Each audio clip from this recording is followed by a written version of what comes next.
وقال لهم نبيهم ان الله قد بعث لكم طالوت ملكا. تو جناب دعا تو خود کروائی تھی، تو پھر اللہ نے اپنے وقت کے پیغمبر کو وحی کی، تو وہ ان کے نبی نے ان سے کہا کہ بے شک اللہ تعالیٰ نے طالوت کو تمہارا بادشاہ، تمہارا سپہ سالار مقرر کیا ہے. اچھا، اب انہی آیات کے روشنی میں نا جو صلاح الدین یوسف صاحب ہیں نا، جنہوں نے احسن البیان لکھی ہے، جو سعودی عرب سے مفت ترجمہ دیا جاتا ہے، آپ کو پتہ یہ سارے لوگ بنی امیہ کے یعنی خدمت گار ہیں، تو وہ کوئی موقع جانے نہیں دیتے قرآن حکیم میں بھی بنو امیہ کو ثابت کرنے کا. یہاں سے ان کے دماغ میں شیطان نے ایک وسوسہ ڈالا، وہ انہوں نے تفسیر میں لکھ دیا. انہوں نے کہا کہ یہ جو طالوت اور جالوت کے کیس میں جو طالوت کو اللہ تعالیٰ نے بادشاہ مقرر کیا، تو اس سے ملوکیت ثابت ہو جاتی ہے کہ ملوکیت بھی اللہ تعالیٰ کو پسند ہے. یعنی یہ ملوکیت یہاں اپنے لغت کے معنوں میں آئی ہے، اصطلاح کے معنوں میں نہیں. لغت کے معنوں میں دیکھیں تو نبی صلی اللہ علیہ وآلہ وسلم بھی ملک تو تھے، بادشاہ تھے نا، امیر المجاہدین بھی تھے اور امام الموحدین بھی تھے. لیکن جب ہم اصطلاح میں بات کرتے ہیں نا، خلافت راشدہ یا علی منہاج النبوہ، ان معنوں میں تو معاذ اللہ استغفر اللہ، نہ نبی علیہ السلام ملک تھے، نہ سیدنا ابو بکر عمر عثمان علی رضی اللہ عنہم اجمعین وعلیہم السلام اجمعین وہ ملک تھے. ان معنوں میں تو معاذ اللہ ان کو گالی دینا ہے.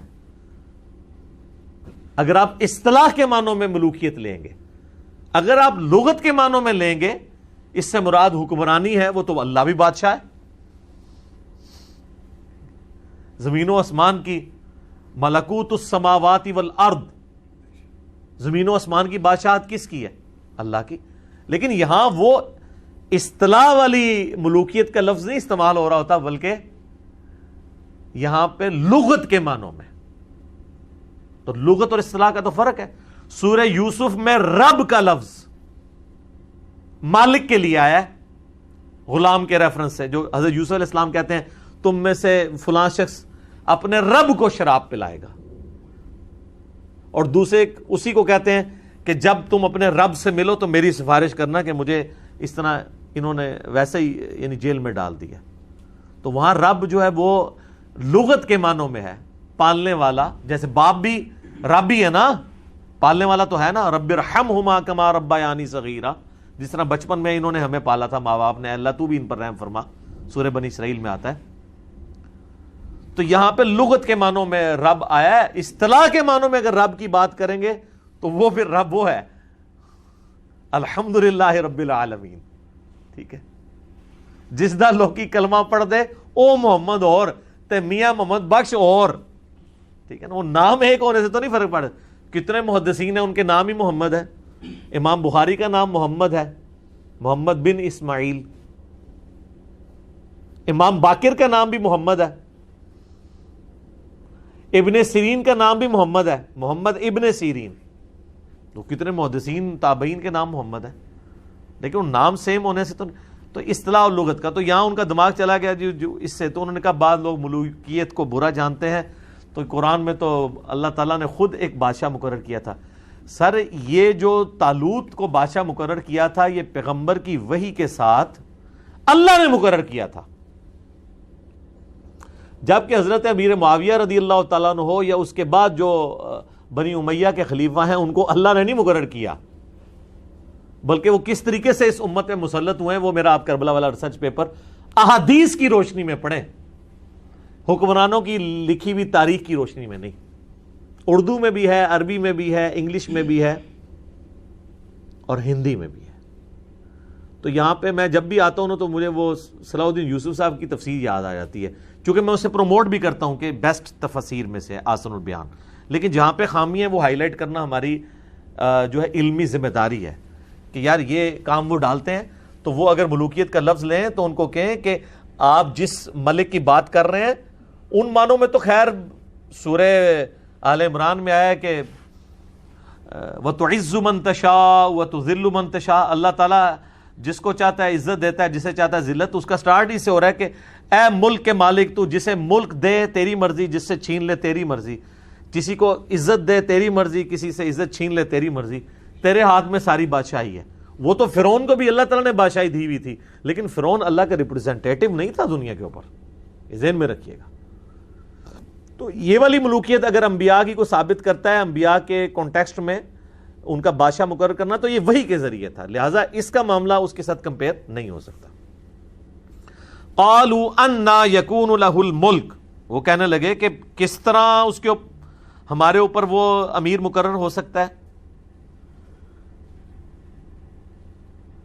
علینا ہم پر، ونحن احق بالملک، جبکہ ہم زیادہ جو ہے وہ امارت کے حقدار ہیں کہ ہم جو ہے وہ امیر بنے، منہ اس سے، ولم یؤت سعۃ من المال، اور اسے نہ تو مال میں کوئی وسعت دی گئی ہے، یعنی وہ کہنے لگے نہ تو اس کا حسب نسب اس اعتبار سے کوئی ہمارے والا کوئی اعلیٰ ہے، اور نہ اس کے پاس مال ہے، تو وہ کیسے طالوت جو ہے وہ ہمارے اوپر امیر مقرر ہو سکتا ہے۔ قال ان اللہ اصطفاہ علیکم، تو وہ پیغمبر نے جواب دیا کہ بے شک اللہ تعالیٰ نے اسے تم پر چن لیا ہے، وزادہ بسطۃ فی العلم والجسم، اور اسے تم پر فوقیت دی ہے جسم کی کشادگی میں بھی اور علم کی بھی، علم کا ذکر پہلے آیا، علم بھی اس کا تم سے زیادہ ہے اور اس کے اندر طاقت بھی زیادہ ہے۔ ظاہر ہے وہ اب میدان جنگ کی باری آ رہی ہے تو پھر ایسا بندہ چنا جائے گا نا جو علم اور جسم رکھنے والا ہو۔ اچھا، انہی آیات کی روشنی میں شیعہ نے جو ہے وہ حضرت علی کی خلافت ثابت کی ہے۔ وہ کہتے ہیں کہ سیدنا علی جو تھے ان کا علم بھی باقی صحابہ سے زیادہ تھا، اور طاقت بھی آپ دیکھ لیں جتنے بڑے بڑے معرکے ہیں وہ حضرت علی نے آپ کو جتائے ہیں۔ تو انہوں نے کہا کہ اس سے قرآن سے ایک اسلوب پتہ چلتا ہے کہ جو ہے وہ عمارت یا خلافت اس کو دینی چاہیے کہ جس کے پاس علم اور جسم یعنی طاقت کے اعتبار سے وہ باقیوں پر پرائورٹی رکھتا ہو۔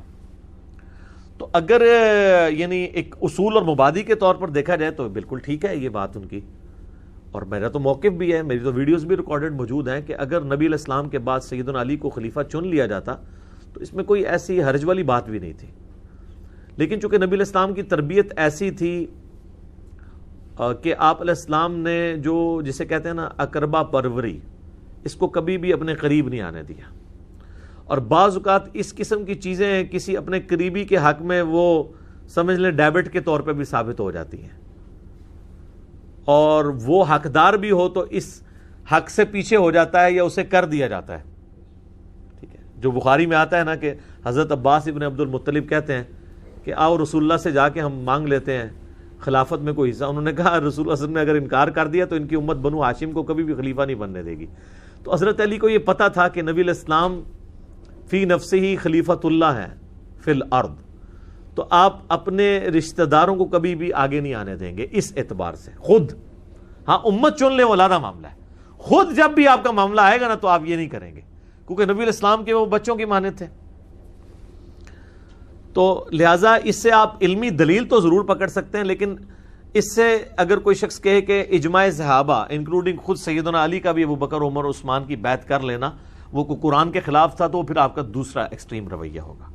ہم تو درمیان میں اس معاملے میں کہ اس طرف بھی موقف اڈاپٹ کیا جا سکتا تھا اور کیوں نہیں کیا گیا اس کے پیچھے وہ والا معاملہ موجود تھا، تو دونوں معاملات اپنی جگہ درست ہیں۔